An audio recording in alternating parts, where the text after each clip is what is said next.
He is a sitting judge of the Federal Shariat Court.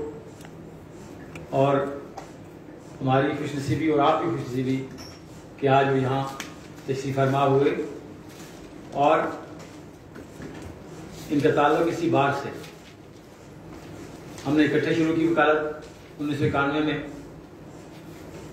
شاہ صاحب ہماری بار کے صدر بھی رہے اور اس کے علاوہ شاہ صاحب بہت ساری کتابوں کے مصنف ہیں, بہت سارے ان کے مقالہ جات ہیں اور بہت ساری ریسرچ ہے اسلامک لاز کے حوالے سے, اور اوور آل جو ان کا انپٹ ہے لیگل فرٹرنٹی کے حوالے سے, لیگل جورسپروڈنس کے حوالے سے وہ بہت زبردست ہے.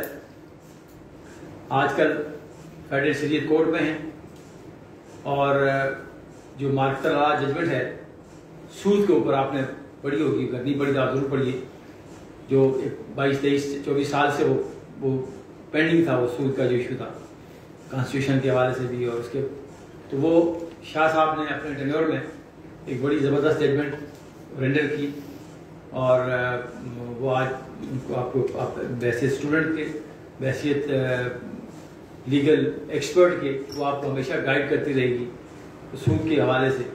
تو شاہ صاحب ہمارے دوست بھی ہیں, انہوں نے ان سے کوئی غلطی نہیں ہوئی, صرف ایک غلطی ان سے ہوئی, انہوں نے میرے خلاف الیکشن لڑا جنرل سیکرٹری کا 1998 میں, وہی ہارے. ایک غلطی انہوں نے کی زندگی میں, باقی اس کے علاوہ کوئی غلطی نہیں کی. ہمارے بہت اچھے دوست بھی ہیں اور بہت کمال کی ان کی ریسرچ ہے, بہت کمال کا کام کیا انہوں نے اسلامک جورسپروڈنس کے حوالے سے.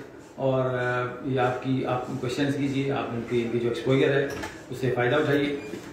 میں شاہ صاحب سے معذرت کے ساتھ, میں چونکہ پرسنل باہر میں ایک میٹنگ بھی تھی تو میں نے وہ شروع ہو چکی ہے, تو میں روشم حوالے کروں گا شاہ صاحب سے, اور آپ جو بھی آپ کے ایشوز ہیں, کویشچنز ہیں, جو کوئریز ہیں اس حوالے سے, اسلامک جورسپروڈنس کے حوالے سے, اور فیڈرل شریعت کورٹ کا دیکھیں نا دائرہ اختیار ہے, آپ کو آج یہ بھی انپٹ ملے گی کہ کون کون سے کیسز آپ اپیلیں فائل کر سکتے ہیں فیڈرل شریعت کورٹ میں, اور جو اسلامک لاز کے حوالے سے جو کنفلکٹ وہ ہے کہ جی ان کے جو کانسٹیٹیوشن پوزیشن ہے فیڈرل شریعت کورٹ کی, اس حوالے سے وہ آپ کو انلائٹن کریں گے, اور آپ خود بھی جو آپ ذہن میں کویشچن ہوں گے وہ آپ کیجیے گا.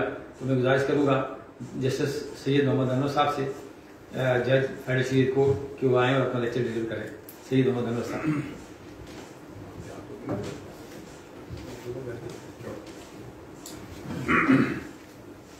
اعوذ باللہ من الشیطان الرجیم, بسم اللہ الرحمن الرحیم.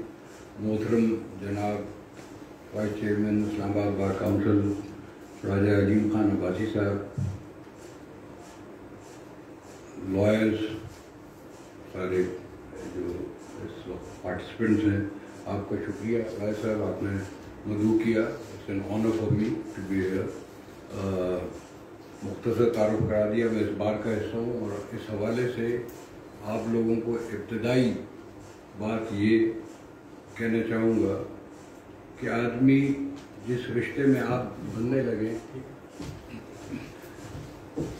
کہ ایک دفعہ آدمی اس بندھن میں جب بن جائے گا, آپ بار کے ممبر ہو جائیں گے, تو ساری عمر آپ کی برادری, آپ کی فیملی وہ یہ بار ہی رہے گی.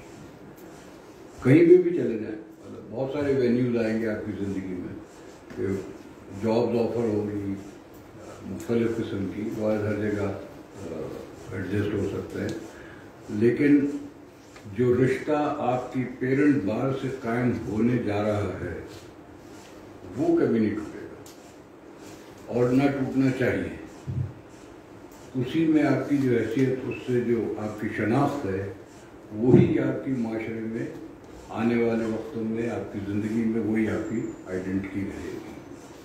تو لہذا پروفیشنلزم, ہارڈ ورک اور کتابوں سے رشتہ, یہ آپ نے کبھی نہیں توڑنا, یہ آپ کے ذہن میں بات رہنی چاہیے.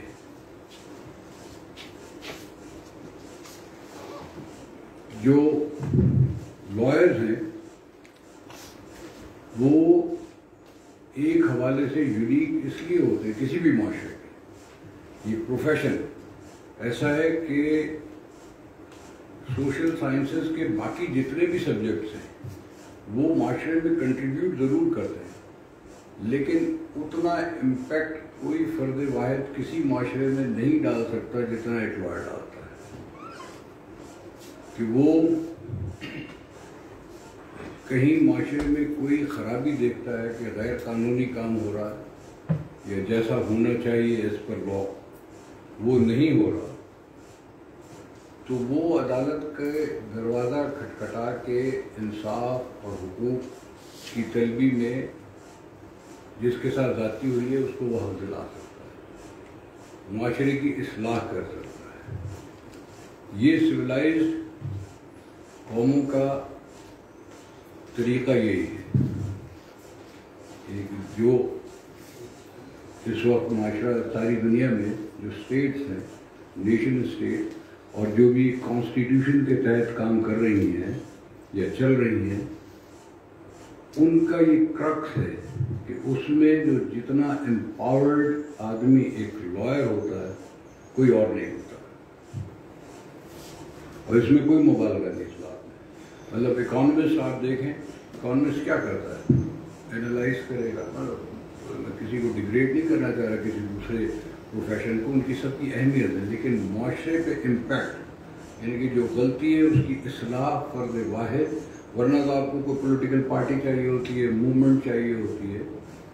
یہ ایک فرد واحد، آپ میں سے ہر کوئی کسی بھی معاملے میں ریٹ جورسڈکشن میں جا کے آپ اس کی اصلاح کر سکتے ہیں. یعنی کہ جو آج کل سچویشن چل رہی ہے ہمارے ملک کی، اس میں بے شمار مثالیں دی جا سکتی ہیں کہ بجائے ایک ان سول توڑ پھوڑ اور احتجاج کیا جائے، یہ ایک ہتھیار جو ایک سول کانسٹیٹیوشن اور عقل کی اور دلیل کی بات جو کر سکتا ہے، جو لا کی بات کر سکتا ہے، جس سے رول آف لا قائم ہونا کسی بھی معاشرے کی بقا اور ترقی کے لیے ضروری ہے. آپ لوگ وہ بننے جا رہے ہیں.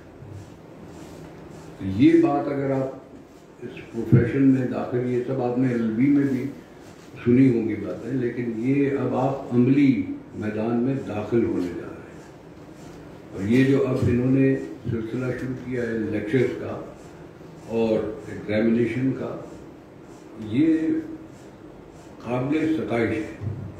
کیونکہ اس سے پہلے ہوتا یہ تھا کہ وکالت بھی ایک ایسا پروفیشن تھا جو کہ لرننگ اور جاب سمجھا جاتا تھا کہ آدمی LLB کر کے آ گیا، ڈگری حاصل کر لی، اور کالجز اور یونیورسٹی کا بیک گراؤنڈ بھی مختلف ہوتا تھا. ان کی استعداد میں ظاہر ہے ساری یونیورسٹی یا سارے ادارے اس طرح کی تعلیم نہیں دیتے. اب اگر لکیلی اس نے اچھی یونیورسٹی میں کسی بچے نے پڑھ لیا ہے تو اس کی تعداد زیادہ ہوگی، جس نے ذرا بری یا اچھی یونیورسٹی سے نہیں پڑھا تو اس کی نہیں ہوگی. لیکن وہ پھر پروفیشن میں آ کے وہ سیکھتا تھا. اس میں ابتدائی 2-3 سال 5 سال کئی ان کے زیادہ وہ ضائع ہوتا ہے. یعنی کہ اس میں فرق ہے لرننگ آن جاب اور لرننگ. مطلب لا کی لرننگ جو ہے وہ تو ساری عمر ہی قائم رہتی ہے کہ آپ کے پاس جب بھی کوئی بریف آئے گا، جب بھی، یہ کبھی نہ سمجھیے گا کہ مجھے یہ لا آتا ہے. ہمیشہ وہ سیکشن ضرور ایک دفعہ ضرور دیکھ لیں کورٹ کے کتاب کو. وہ لرننگ ہے.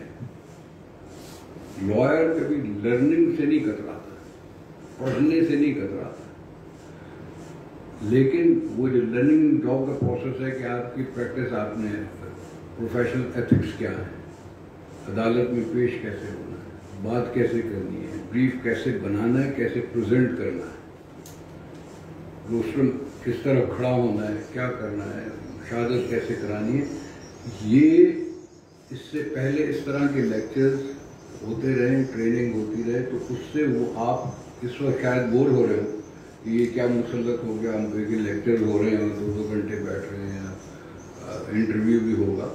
اس وقت شاید تھوڑا سا مشکل لگ رہا، لیکن ان سارے لیکچرز کا ان دا لانگ رن اور ان دا شارٹ رن وہ آپ کو بہت فائدہ ہے. یعنی اس میں جتنے بھی مجھے ابھی لسٹ بھائی صاحب بتا رہے تھے کہ وہ لوگ بلائے گئے ہیں کہ جنہوں نے ساری عمر 30-35-40 سال سے اپنے تجربہ ایک خاص اسپیسیفک فیلڈ کی ان کی اسپیشلائزیشن ہے. ایک تو یہ بات. دوسرا، وکالت کو مطلب ایک یہ multi faced multi dimension profession تو ہے، آزاد ہے. یہ بات آپ لوگوں نے مطلب آپ کا کوئی باس نہیں ہوگا، آپ خود اپنے باس ہوگے انشاءاللہ. اور اس میں آپ کسی کو اگر آپ پیچھے رہ جاتے ہیں تو کسی کو یہ الزام نہیں دے سکتے کہ فلاں کی وجہ سے پیچھے رہ گیا. آپ یہ میدان بھی ہے، گھوڑا بھی ہے، آپ جتنی محنت کریں گے اتنا ہی پھل ملے گا. اور سکسیس کا there is no short cut to success except hard work. ایک اس کا سیکرٹ جو ہے وہ ہارڈ ورک ہے. جتنا آپ محنت کر سکتے ہیں اتنی سکسیس ہوگی. آپ اگر آرام طلب ہیں تو پھر مرضی آپ کی ہوگی. پھر آپ نے جب پروفیشن میں جائیں گے تو آپ کے ابتدائی زمانے میں چند مہینے میں یا سال میں ابتدائی آپ کو اپنی اسٹرینتھ پتہ چل جائے گی.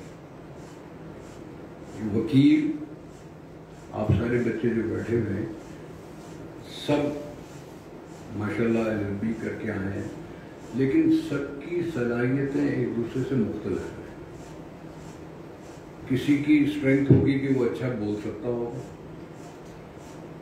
کسی کی پریزنٹیشن، کسی کی لینگویج، کسی کی رائٹنگ اسکل، کسی کی کمپریہنشن، کسی کی ریسرچ کرنے کی صلاحیت، یہ سب مختلف. اور ان سب کی اس پروفیشن میں جگہ ہے. وہ ایک نیش آپ تلاش کر لیں گے شعوری یا غیر شعوری طور پہ، آپ کو خود پتہ چل جائے گا. اور اگر یہ ساری کسی میں موجود ہے تو پھر sky is the limit in this profession. کہ اگر وہ محنت بھی کر سکتا ہے، ریسرچ سے بھی نہیں کتراتا، بول بھی اچھا سکتا ہے، لکھ بھی اچھا سکتا ہے، تو پھر تو کانفیڈنٹ بھی ہے. تو یہ ساری چیزیں اگر کوئی آپ کو کمی پیشی اندر محسوس بھی ہو تو try to overcome that. یہ مطلب کسی سے آدمی شیئر نہیں کرتا، آدمی کو خود پتا ہوتا ہے کہ اس میں کیا اس کی اسٹرینتھ ہے یا کیا اس کی اسٹرینتھ نہیں ہے. یہ ایک اور اہم بات کہ پروفیشن میں وکالت کے قدم رکھنے سے پہلے آپ لوگوں کو ایک ذہن موٹا جو فریم ورک ہے کسی بھی پولیٹی کا، ایک پولیٹیکل سسٹم کا، وہ ذہن میں ضرور رکھنا ہر وقت کہ مطلب ان میں سے جو میں عرض کر رہا ہوں بہت ساری باتیں آپ کے ذہن میں ہوں گی، لیکن آپ اس کو صرف آپ کے اعادے کے لیے کہ یہ ایک اس کو جو گورن کر رہا ہے سوسائٹی کو، جو ہم کہتے ہیں رول آف لا نہیں ہے یا ہونا چاہیے، یا یہ اس کا رائٹ ہے یا اس کا رائٹ نہیں ہے، یہ لا ہے یہ لا نہیں ہے، جو بھی تقسیم ہے معاشرے میں، اس کے اوپر جو چیز ہے وہ کانسٹیٹیوشن آف پاکستان ہے. کسی بھی ملک کا کانسٹیٹیوشن ہے. کانسٹیٹیوشن بیسیکلی ایک سوشل کانٹریکٹ، یعنی کہ اسٹیٹ اور اس کے عوام یا حکمران اور عوام ایک باؤنڈریز میں ایک پاپولیشن نے کیسے رہنا ہے اس کا تعین کر لیتے ہیں وہ جمہوری طریقے سے. اس کو عام زبان میں یا لیگل زبان میں کانسٹیٹیوشن کہا جاتا ہے. کانسٹیٹیوشن یہ متعین کرتا ہے بلکہ ڈٹرمن کرتا ہے کہ ان لوگوں نے، یا ہم جو 22 کروڑ یہاں پہ ہیں، انہوں نے کس طرح، کن پرنسپل، گائیڈنگ پرنسپل کیا ہوں گے اس کے تحت رہنا ہے، اور اس میں کچھ ورکنگ بھی ہوتی ہے. تو ہمارا کانسٹیٹیوشن اگر دیکھیں تو اٹ از فنڈامنٹلی 3 فیچرز ہیں. سب سے پہلے کہ Islamic in essence, sovereignty belongs to Allah. یہ ویسے ایک عام سا لفظ لگتا ہے، اس میں میں تھوڑا سا ایکسپلین کروں گا، لیکن فی الحال آپ لوگ یہ سمجھ لیں کہ اسلامک ہے. دوسرا ڈیموکریٹک ہے، کہ جو فیصلہ ہوگا وہ میجورٹی سے ہوگا، ساری پروونشل اسمبلی ہے، نیشنل اسمبلی، جو بھی طریقہ کار۔ اور تیسرا اس کا فارم آف گورنمنٹ دنیا میں بہت سارے ہیں، ہمارے لیے فیڈرل فارم آف گورنمنٹ، یہ فیڈریشن ہے۔ یہ ہمیں تین چیزیں جو ہیں، یہ میں اس لیے کہہ رہا ہوں کہ یہ آپ نے ساری باتیں سنی ہوئی ہیں، لیکن اس کا ان ساری باتوں کا ذہن میں ہر وقت رکھنا لائرز کے لیے بہت ضروری ہے۔ کیا چیز ہو رہی ہے، کوئی جھگڑا پولیٹیکل اگر ہے، الیکشن سے متعلق ہے، تو آپ کے ذہن میں فوراً آنا چاہیے کہ ہمارا کانسٹیٹیوشن جو ہے وہ ڈیموکریسی کی بات کرتا ہے۔ کوئی اور NFC ایوارڈ کی مسئلہ ہے، صوبوں کا مسئلہ ہے، صوبوں کی امپاورمنٹ کا مسئلہ ہے، تو آپ کے ذہن میں سینٹ ہے، کیسے سیٹیں ہوگی، کیا ہوگا، آپ کے ذہن میں یہ آنا چاہیے کہ اٹ از فیڈریشن، یہ فیڈریٹنگ یونٹس ہیں، ان کو بائنڈ کیا گیا ہے تھرو کانسٹیٹیوشن۔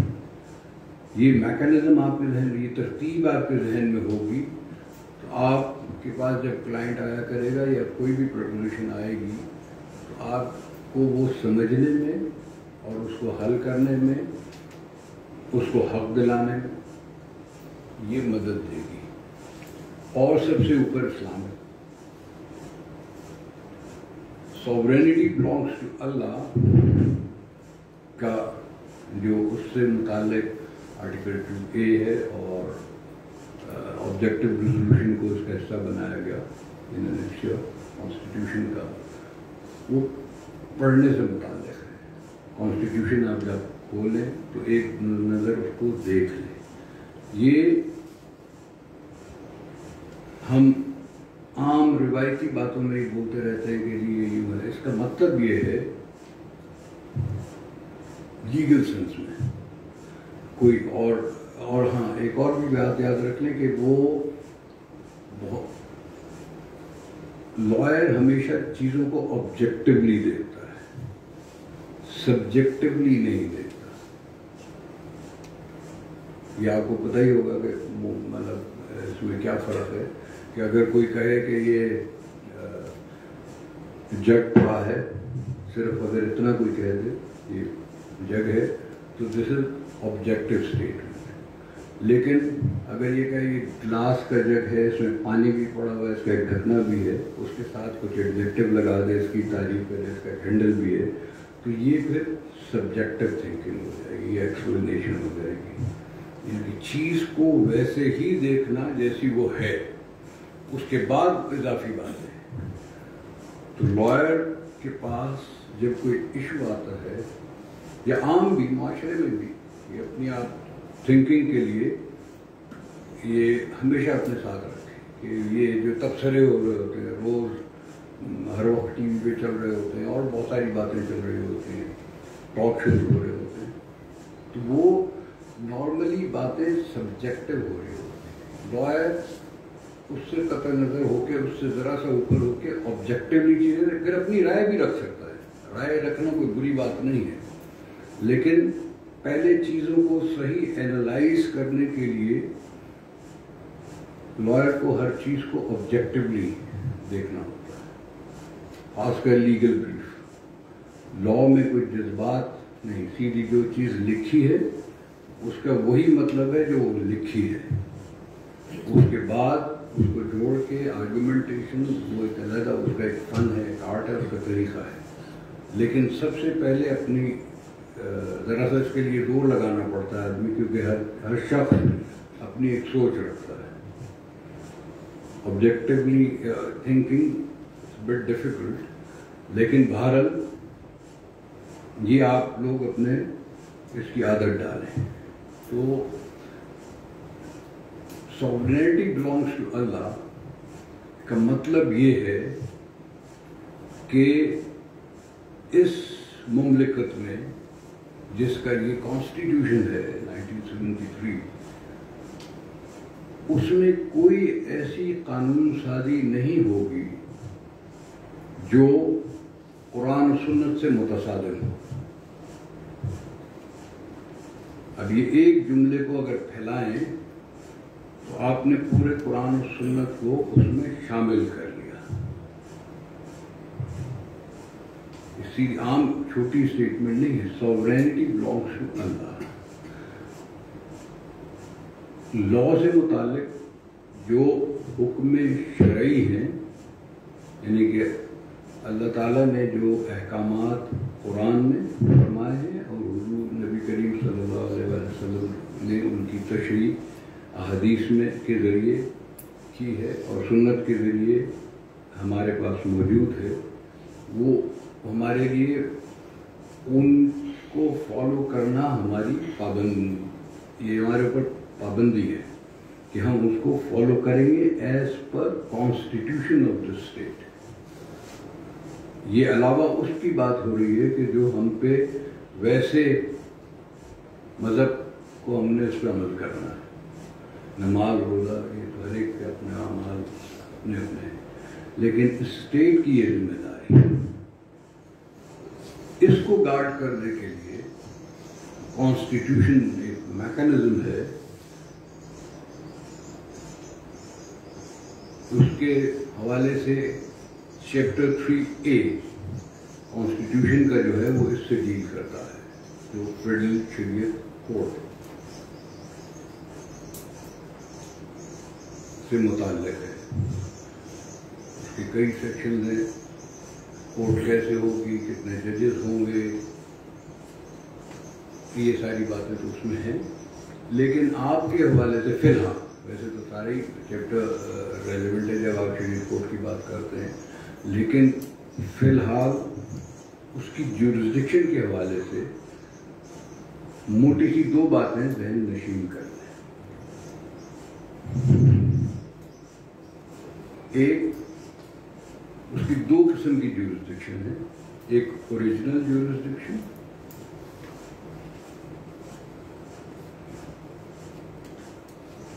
اور ایک ایپلیٹ جورسڈکشن.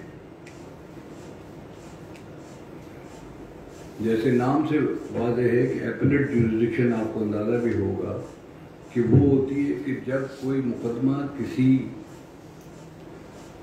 ماتحت عدالت سے, کسی عدالت سے اس کا فیصلہ ہو جائے تو وہ اپنے سے ہر فورم پہ اس فیصلے کے خلاف اپیل ہو سکتی ہے. تو اسی طرح وہ قوانین جن کو حدود لاز کہا جاتا ہے,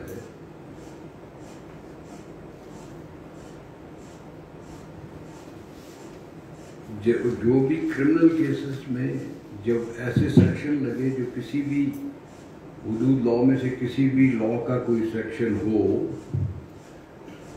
تو اس کے وہ سیشن جج کے پاس جاتا ہے, سیشن جج اس کو فیصلہ کرتے ہیں. اس کے بعد اس کی اپیل جو ہے وہ فیڈرل شریعت کورٹ میں.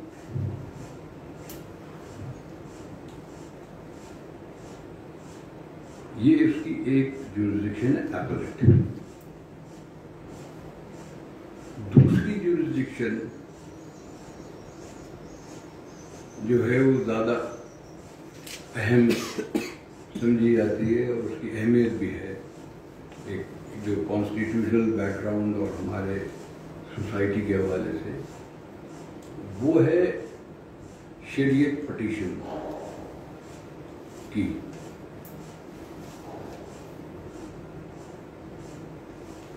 شریعت پٹیشنز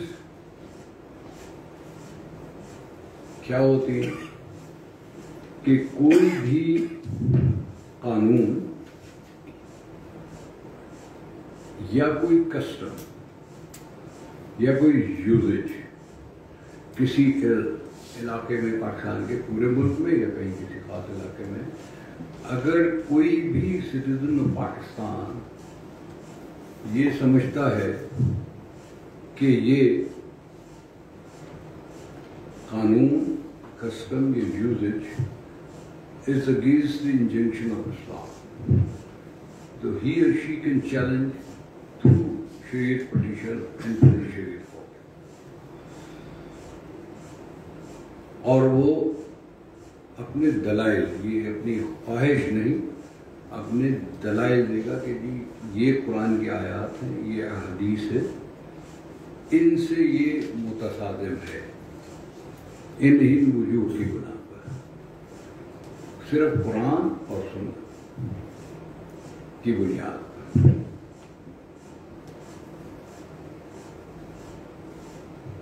تو یہاں وہ جو کانسیپٹ ہے کانسٹیٹیوشن کا کہ اٹ از اسلامک کانسٹیٹیوشن، اس سے کنفارمٹی، اس کانسیپٹ بیسک کانسیپٹ کا جو اس ریاست کے قیام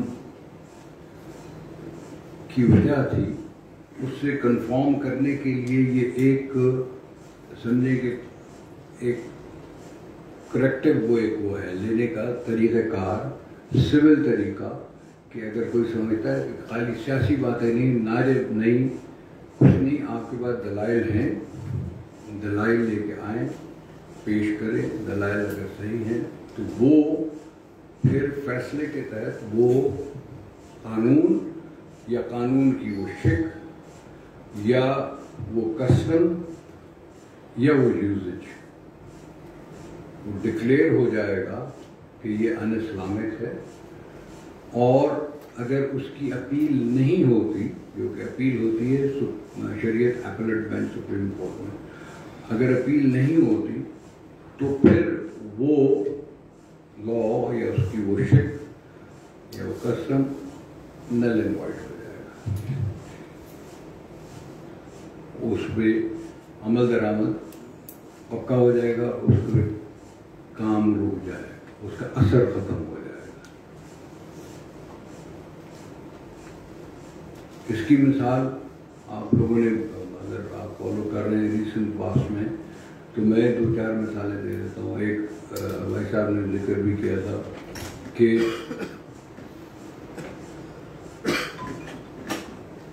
بہت عرصے سے، کئی سالوں سے، بلکہ کئی دہائیوں سے ایک مقدمہ پینڈنگ چلا آ رہا تھا سود کے حوالے سے کہ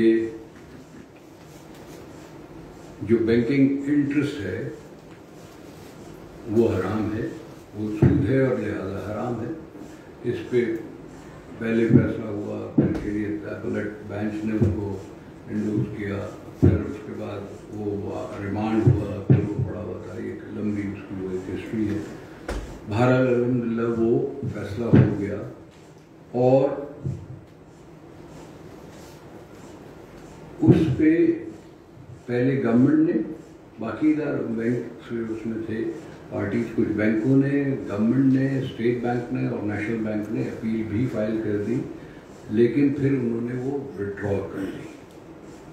یعنی کہ گورنمنٹ کی حد تک، جو کہ مین اسٹیک ہولڈر ہے گورنمنٹ اور اسٹیٹ بینک، اور بینکوں کے لحاظ سے نیشنل بینک بڑا بینک ہے ان کا، گورنمنٹ کا، کہ انہوں نے اس کی پینالٹی ایکسیپٹ کر دی.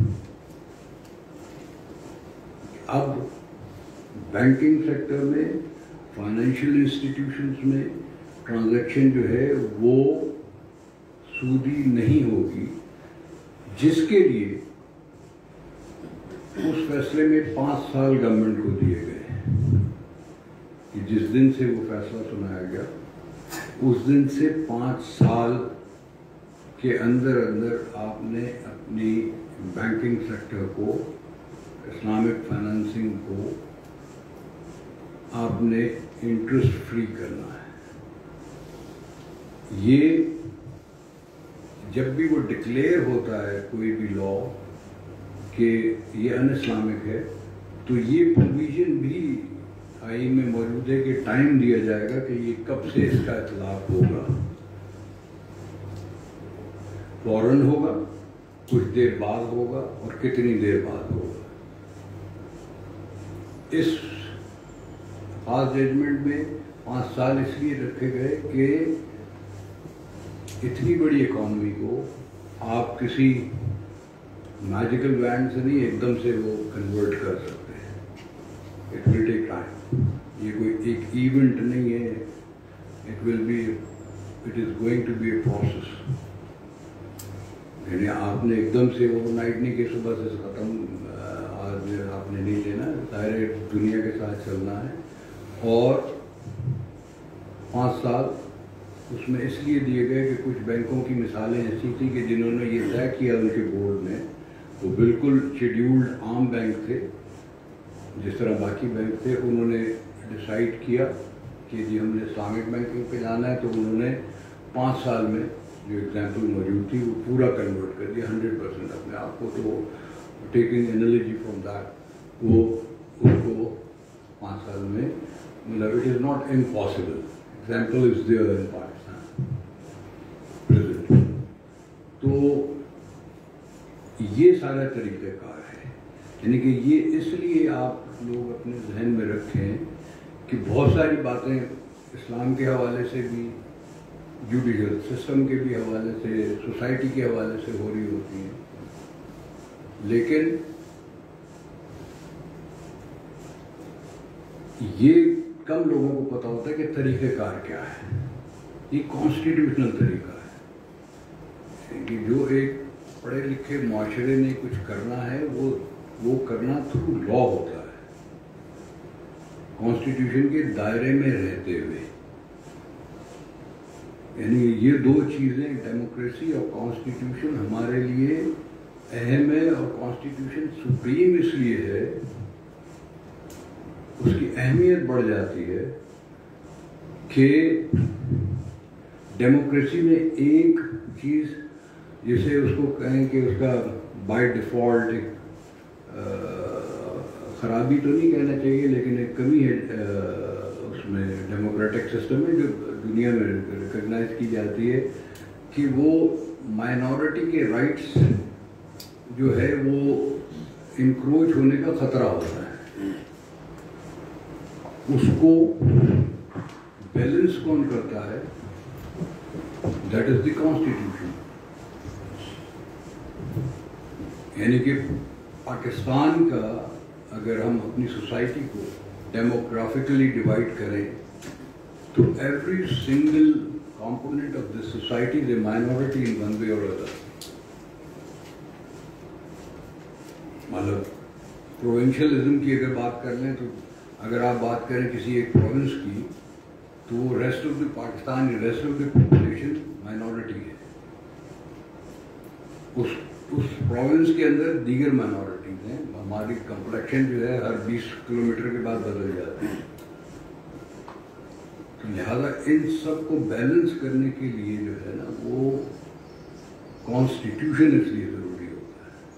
اس لیے ہماری سوسائٹی میں یہ polity of Pakistan the importance of constitution is much higher than rest of the polities.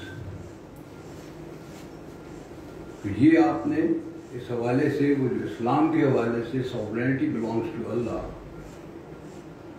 اس کا یہ مطلب ہے کہ اگر آپ کچھ سمجھتے ہیں کہ یہاں یہ کام حکم شرعی کے مطابق قرآن اور سنت کے مطابق نہیں ہو رہا یا کوئی لا آ گیا ہے, تو بجائے اس کے کہ وہ آپ توڑ پھوڑ اور نعرے بازی کریں یا کوئی اور اس کا کوئی اینگل نکالیں, کانسٹیٹیوشنل اور civil and legal way is file petition federation court. یہ ایک تو یہ لا کے حوالے سے. ایک اور آپ نے وہ سنا ہوگا اخباروں میں, اگر سب نے نہیں لیکن کچھ لوگوں نے, ویری ریسنٹ ہماری ججمنٹ وہی ہے ابھی تک, وہ ٹرانسجینڈر کے حوالے سے. وہ آپ لوگ ضرور پڑھیے گا, مطلب ایک کافی اس میں وہ ہے کہ ٹرانسجینڈر لا جو تھا ان کے رائٹ سے متعلق 2018 وہ چیلنج ہوا, اور 2-2.5 سال کی ڈیٹیلڈ تھورو ہیئرنگ کے بعد اس پہ الحمدللہ فیصلہ آ گیا. اس میں اس کو آپ پڑھیں گے تو وہ آپ کو پھر اس کو کمپلیٹ کرنے میں کیا ٹائم لگے, 2 دفعہ پڑھیں کہ کچھ شکیں جو تھیں وہ ڈکلیئر کر دی گئیں کہ یہ ان اسلامک ہیں. اس میں بہت آپ نے شاید اخبار اگر آپ فالو کر رہے ہیں یا سوشل میڈیا کر رہے ہیں, مین فرق کیا تھا؟